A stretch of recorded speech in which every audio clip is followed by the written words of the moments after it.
நாம இந்த வீடியோல பேசிக் சயின்ஸ் கான்செப்ட் வந்து ஃபோர்த்து வீடியோ பார்க்க போகிறோம். ஸோ 31லேருந்து 31 பார்த்தீங்கன்னா பெல் மெட்டல் அப்படின்னு சொல்லிட்டு இந்த மணி தயாரிப்பாங்கல்ல, மணியோடைய அந்த மெட்டல் எப்படி இருக்கு, உலோகம் எப்படி இருக்குங்கிறது. ஸோ இது நார்மலாக நம்ம நினைப்போம், ஏதோ ஒரு வெண்கலமோ பிரான்ஸோ ஏதோ ஒன்று நினைப்போம் அப்படிதானே. ஆனால் இது கொஞ்சம் வித்தியாசமாக இருக்கு. பெல் மெட்டல் அப்படிங்கிறது பார்த்தீங்கன்னா ஒரு அலாய். அதில் வந்து பார்த்தீங்கன்னா இந்த சைம்பிள்ஸ் அப்படின்னு போட்டிருப்பாங்க. அது என்னன்னா நம்ம தமிழில் பார்த்தீங்கன்னா சிங்கி அடிப்பாங்கல்ல, அந்த ரெண்டு பக்கம் பார்த்தீங்கன்னா பிளேட் இருக்கும், அந்த இதை வச்சு அடிப்பாங்க, சவுண்டு கேட்கும். ஸோ அதுதான் இதெல்லாம் தயாரிக்கக்கூடிய அந்த அலாய் தான் அந்த பெல் மெட்டல். சரிங்களா? ஸோ இதை வச்சு தான் தயாரிப்பாங்க இந்த மாதிரி. It is form of bronze. ஆனால் அதில் பார்த்தீங்கன்னா கொஞ்சம் அதிகமாக டின் கண்டென்ட் இருக்கும். ஓகே. ஸோ அது இப்போ எப்படி ரேஷியோ பண்ணியிருப்பாங்கன்னா 4:1 ரேஷியோவில் பண்ணியிருப்பாங்களாம், காப்பரையும் டின்னையும் சேர்த்து. கிட்டத்தட்ட பை மாஸில் பார்த்தீங்கன்னா 78% காப்பர் இருக்கும், 22% டின் இருக்குமா, இந்த அளவுக்கு இருக்கும் அப்படின்னு சொல்கிறாங்க பெல் மெட்டலில். இந்த டின் ஏன் அதிகமாக சேர்க்குறோம் அப்படிங்கிறது, because it increases the rigidity of the metal அப்படின்னு சொல்கிறாங்க. மெட்டலோட ரிஜிடிட்டியை கொஞ்சம் இன்க்ரீஸ் பண்ணுது, ரெசனன்ஸை இன்க்ரீஸ் பண்ணுது அப்படிலாம் சொல்கிறாங்க. And it has been found that increasing the tin content increase the decay time of the bell strike, thus making the bell more sonorous அப்படின்னு சொல்லிப்பாங்க. அதாவது decay time of பெல்னா நான் எப்படி புரிஞ்சுக்கிட்டேன் அப்படின்னு பார்த்தீங்கன்னா, அந்த ஸ்பீடாக அடிக்காமல் அது மெதுவாக ஒரு இடத்துல டங்னு அடிச்சுட்டு மெதுவாக இன்னொரு இடத்துல அடிக்கும். ஸோ அது வந்து ஒரு கோரஸாக இருக்கும், இப்போ பார்க்கறதுக்கு நல்ல ஒரு நல்லா அழகாக இருக்கும் அப்படிதானே. ஸோ அதனால இந்த மெட்டலை எடுத்திருக்காங்க அப்படின்னு சொல்லிட்டு நான் புரிஞ்சுக்கிட்டேன். High tin bronzes are also found in gears and high strength bushing and bearing application where high strength and heavy loads are present அப்படிலாம் சொல்லியிருப்பாங்க. ஓகே. ஸோ இது நம்ம வந்து பார்த்து வச்சுக்கோங்க. பெல் மெட்டல் அப்படிங்கிறது சாதாரணமாக ஒரு நார்மல் மெட்டல் கிடையாது. அது வந்து என்ன அப்படிங்கிறது அதோட காம்பினேஷனை நம்ம வந்து பார்க்குறோம். சரியா? நீங்கள் அந்த ப்ரௌன்ஸ்னா என்ன, காப்பர்னா என்ன அப்படிலாம் உங்களுக்கு தெரியும். ப்ரௌன்ஸ்னா நம்ம வந்து வெண்கலம் அப்படின்லாம் சொல்லுவோம். ஓகேவா? அதில் உங்களுக்கு தெரியும். ஓகே. இப்போ ரெண்டாவது பார்த்தீங்கன்னா பீட்டா அயான் அப்படின்னு போட்டிருப்பாங்க. இது வந்து ஒரு அயான் தான். இது வந்து நான் மேக்னெட்டிக் அலோட்ரோப் ஆஃப் அயான் அப்படின்னு சொல்றாங்க. அதாவது பொதுவாக அயான் வந்து இரும்பு, இரும்பு வந்து காந்தத்தில் ஒட்டும். ஆனால் இது வந்து ஒட்டாது. நான் மேக்னெட்டிக் அப்படின்னா காந்தத்தால் ஒட்டாது. இட் இஸ் எக்ஸிஸ்ட் எந்த டெம்பரேச்சர் பார்த்தீங்கன்னா 768 ° C டு 906 ° C. ஸோ இதுதான் நிறைய வெப்சைட்ல கொஞ்சம் கொஞ்சம் மாற்றி மாற்றி கொடுத்துருந்தாங்க. 900 கொடுத்துருந்தாங்க, 910 கொடுத்துருந்தாங்க. பட் மோஸ்ட் ஆஃப் இதில் 906 கொடுத்துருந்தாங்க. ஸோ அந்த ரேஷியோ எடுத்துட்டேன்.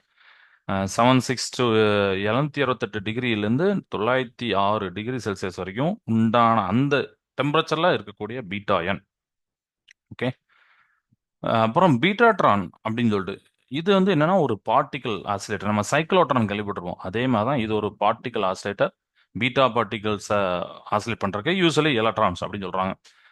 இது என்ன பிரின்சிபல் ஒர்க் ஆகுதுன்னா, எலக்ட்ரோமேட்டிக் induction to oscillate charged particle to high energy particles. சரிங்களா? எலக்ட்ரோமேட்டிக் இண்டக்ஷனை யூஸ் பண்ணி ஒரு சார்ஜ் பார்ட்டிகல் ரொம்ப ஹை எனர்ஜிக்கு ஆசிலேட் பண்ணுறாங்க.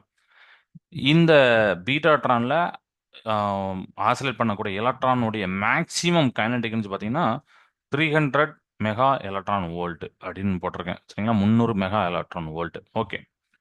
அடுத்து பார்த்தீங்கன்னா 34 பீவாட்ரான் போட்டிருப்பாங்க. என்னடா நான் கூட நினச்சேன் இந்த ரெண்டு நேமும் வேற, ஒரே இதுதானோ, நம்ம தப்பா படிச்சோமோன்னு நினச்சேன். ஆனால் பீவாட்ரான்ங்கிறது வேற. அதுவும் ஒரு பார்ட்டிகல் ஆசிலேட்டர் தான். ஆனால் அது வந்து எங்கே இருக்குன்னா யூஎஸ்ஏல இருக்கு, கலிஃபோர்னியா அந்த பெர்கலே நேஷனல் லேபரேட்டரியில் இருக்கான். பட் இப்போ அது வந்து இது பண்ணிட்டாங்க, ஆப்ரேட் முடிஞ்சது. 1954லேருந்து 1993 வரைக்கும் ஒர்க் ஆனுச்சு. சிங்கோட்ரான் டைப் ஆசிலேட்டர் அப்படின்னு போட்டிருக்கேன். பட் இப்போ அது இல்லை. இப்போ லேப் இருக்கு, பட் அது இல்லை, பீவாட்ரான் இல்லை. இந்த இடத்துல என்ன அப்படின்னு பார்த்தீங்கன்னா, அந்த பீவாட்ரான் வந்து ஆசிலேட் பண்ற அதாவது particle oscillator. It is use to oscillate a proton to a energy of 6.2 giga electron volt. அந்த அளவுக்கு புரோட்டானை ஆசிலேட் பண்றாங்க. எவ்வளோ எலக்ட்ரான், எவ்வளோ எனர்ஜி பார்த்தீங்கன்னா 6.2 ஜிகா எலக்ட்ரான் வோல்ட் வரைக்கும். சரிங்களா? அது அதுக்கப்புறம் பார்த்தீங்கன்னா முக்கியமான டிஸ்கவரிலாம் ரெண்டெண்ணா இருந்து. ஒன்று பார்த்தீங்கன்னா ஆன்டி புரோட்டான் அங்கே கண்டுபிடிச்சாங்க. 1955ல் பயோட்ரானில் தான் ஆன்டி புரோட்டான் கண்டுபிடிச்சாங்க. That is sub atomic particle அதாவது புரோட்டானுக்கு ஆப்போசிட்டா இருக்கக்கூடியது. அதனால ஆன்டி புரோட்டான். ஆன்டி புரோட்டானா 1955ல எங்க கண்டுபிடிச்சாங்க அப்படின்னா, இந்த பியோட்ரான் அப்படிங்கிறத நீங்க சொல்லிக்கோங்க. அப்புறம் மேசான் நம்ம ஆல்ரெடி ஒரு இதுல பார்த்தோம் லேசா. பட் பின்னாடி இன்னும் பார்ப்போம். மேசான் பத்தி படிப்போம். ஸோ பியோட்ரான் வந்து மேசானோட ப்ராப்பர்ட்டி எல்லாம் படிக்கிறதுக்கு ரொம்ப ரொம்ப யூஸ் ஆனிச்சு அந்த particle oscillator. It is a class of subatomic particle that are composed of quarks அப்படின்னு போட்டிருப்பாங்க. ஓகேவா? ரைட். இதெல்லாம் அந்த ரொம்ப இம்பார்ட்டன்ட். Anti புரோட்டான்லாம் important. அடுத்து பார்த்தீங்கன்னா பைனரி ஸ்டார்ஸ். ஸ்டார்ஸ் பத்தி தெரியும். ஸோ பைனரி ஸ்டார்ஸ்னா என்ன அப்படின்னு பார்த்தீங்கன்னா, பைனரினால ரெண்டு ரெண்டு ஸ்டாரு ஒரு காமனான சென்டர் ஆஃப் கிராவிட்டிய அதாவது சுத்தி வரும், அல்லது சென்டர் ஆஃப் மாஸ் அப்படின்னு நம்ம சொல்லிக்கலாம். அதுக்கு சுத்தி வரக்கூடியதான் அந்த பைனரி ஸ்டார்ஸ் அப்படிம்பாங்க. சரிங்களா? இதுல இந்த இண்டிவிஜுவல் ஸ்டார்ஸ் ஒவ்வொரு ரெண்டு ஸ்டார் இருக்கு. இப்போ ரெண்டு ஸ்டார்ல ஒவ்வொரு ஸ்டாரையும் காமனன்ஸ் அப்படிமோ, ஒரு ஸ்டார் காமனன்ஸ், இன்னொரு ஸ்டார் காமனன்ஸ். இதுல ஒரு ஸ்டார் ரொம்ப பெருசா இருந்ததுன்னா அதுதான் பிரைமரி அப்படின்னு சொல்றாங்க. ஸோ பிரைட்டஸ்ட் அப்படின்னு போட்டிருக்கேன். இன்னொன்னு பார்த்தீங்கன்னா, காம்பவுண்ட் பி பார்த்தீங்கன்னா செகண்டரி ஆர் த ஃபெயின்டெஸ்ட் அப்படின்னு போட்டிருக்கேன். ஸோ அதை நீங்க பார்த்துக்கோங்க. ஸோ அதுதான் பைனரி ஸ்டார்ஸ் அப்படிங்கிறத நீங்க பார்த்து வச்சுக்கோங்க. சரிங்களா? பைனரி ஸ்டார்னா ரெண்டு ஸ்டார் இருக்கும். அது ரெண்டுமே ஒரு காமனான சென்டர் ஆஃப் கிராவிட்டியை சுற்றி வரும். அதில் ரெண்டெண்ணா சொல்லுவாங்க, பிரைமரி அண்ட் செகண்டரின்னு சொல்லுவாங்க. இதெல்லாம் நீங்கள் பார்த்துக்கோங்க. இந்த ரெண்டு ஸ்டாரும் பார்த்தீங்கன்னா attraction due to gravitation force. So கிராவிடேஷன்லாம் பவுண்டாக இருக்கும் அப்படிங்கிற வார்த்தையை நீங்கள் ஞாபகம் வச்சுக்கோங்க. ஓகே.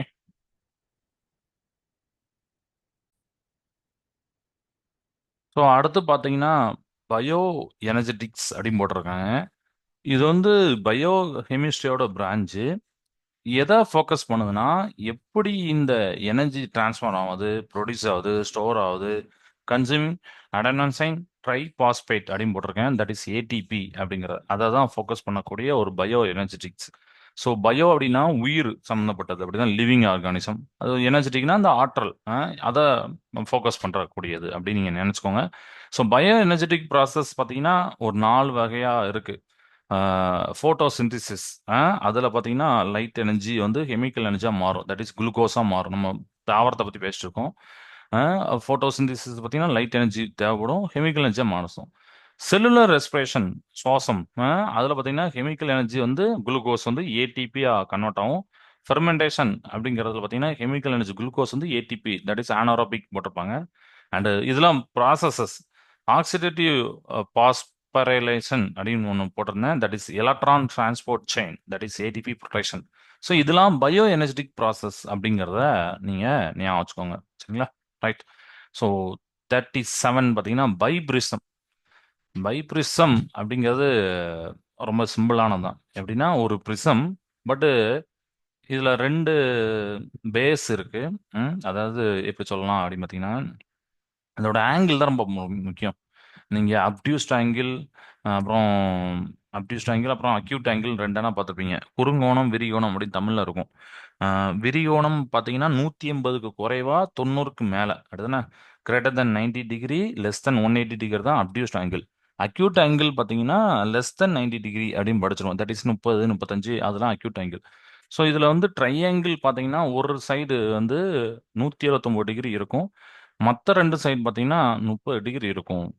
அப்போ ஒரு மோனோக்ரோமேட்டிக் லைட் சோர்ஸை நீங்கள் யூஸ் பண்ணும்போது இன் ஃப்ரண்ட் ஆஃப் பைப்ரிசம், அது வந்து டூ கோகரண்ட் விர்ச்சுவல் சோர்ஸஸாக ப்ரொடியூஸ் பண்ணும் அப்படின்னு சொல்லியிருந்தாங்க. ஸோ பைப்ரிசம் படம் எப்படி இருந்தது அப்படின்னு பார்த்தீங்கன்னா, இந்த ஒரு நிமிஷம் நான் ட்ரா பண்ணுறேன்.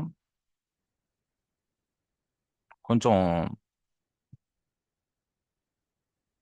இப்படி தான் இருக்கும்.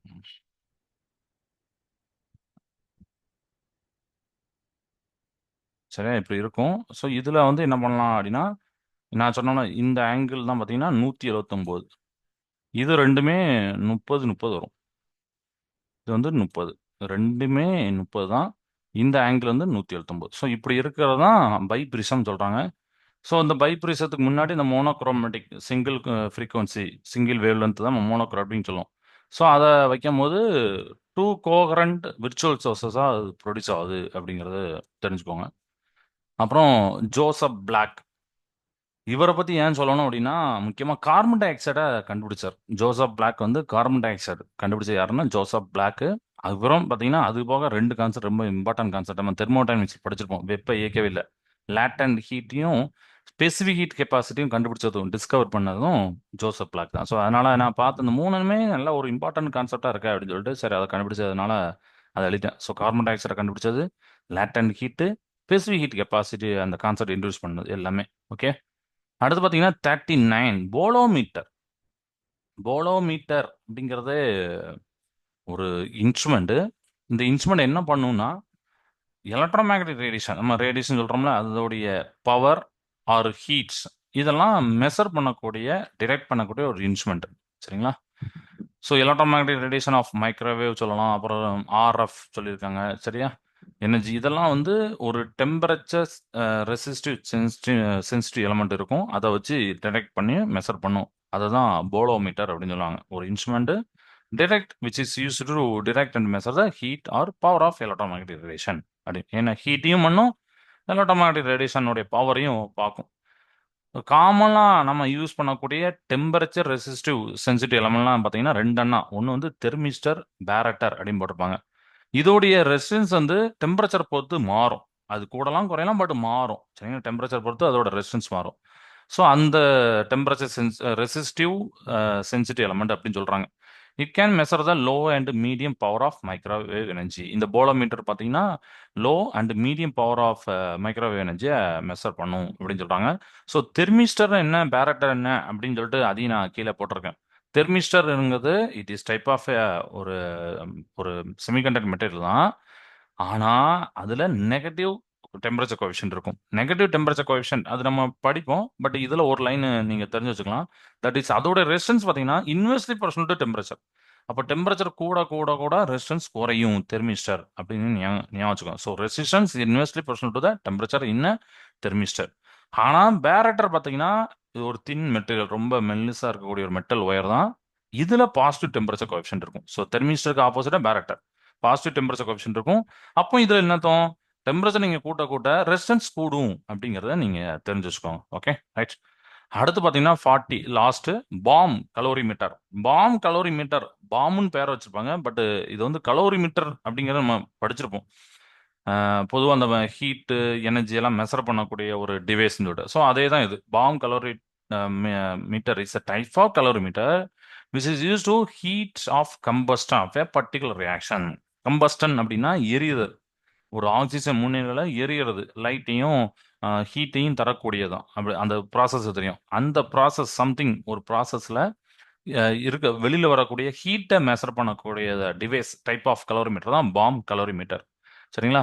ஸோ டைமிக்கலி the combust of fuel or food இந்த இந்த மாதிரி ரியாக்ஷன்ல அந்த ஹீட்டை அனலைஸ் பண்றதுக்கு, மெஷர் பண்றதுக்கு யூஸ் பண்ணக்கூடிய ஒரு device. It is call bomb calorimeter because, ஏன்னா பாம் அப்படின்னு ஏன் சொல்றாங்கன்னா, இது வந்து அந்த டிவைஸை பார்த்தீங்கன்னா ஒரு டிஃபன் பாக்ஸ் மாதிரி இருக்கும். கொஞ்சம் ஷீல்டடா இருக்கும். பாம் லைக் வெசல் மாதிரி இருக்கும்னால அந்த நேம் வந்துச்சு. அண்ட் இதோட அப்ளிகேஷன்ஸ் 3 அப்ளிகேஷன்ஸ் இருக்கு. ஏன்னா அப்ளிகேஷன் தெரிஞ்சுக்கிட்டா அது எங்க யூஸ் ஆகும், ஏன்னா இப்போ என்னன்னு தெரிஞ்சு வச்சு எங்க யூஸ் ஆகும் அப்படிங்கிறதுக்காண்டி அப்ளிகேஷன் சேர்த்தேன்.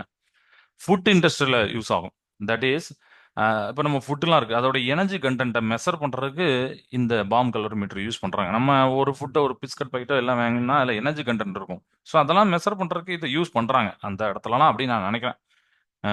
ஃபியூல் இண்டஸ்ட்ரி அது ஏன்னா அந்த ஃபியூலையும் நம்ம வந்து எனர்ஜி ஹீட்டு அதெல்லாம் பார்க்கலாம். So which is also use to measure the energy content of the fuel such as coal, oil. இதோடைய எனர்ஜி கண்டென்ட்டை மெஷர் பண்ணக்கூடிய அதுலலாம் யூஸ் ஆகுது. அண்ட் ரிசர்ச்சில் எங்கெல்லாம் யூஸ் ஆகுதுன்னு பார்த்தீங்கன்னா, நம்ம combustion properties of new material, ஏதாவது நியூ மெட்டீரியல் கிடைக்குன்னா அதோட கம்பஸ்டன் ப்ராப்பர்ட்டியை வந்து ஸ்டடி பண்ணுறதுக்கு பாம் கலோரிமீட்டர் யூஸ் ஆகுது.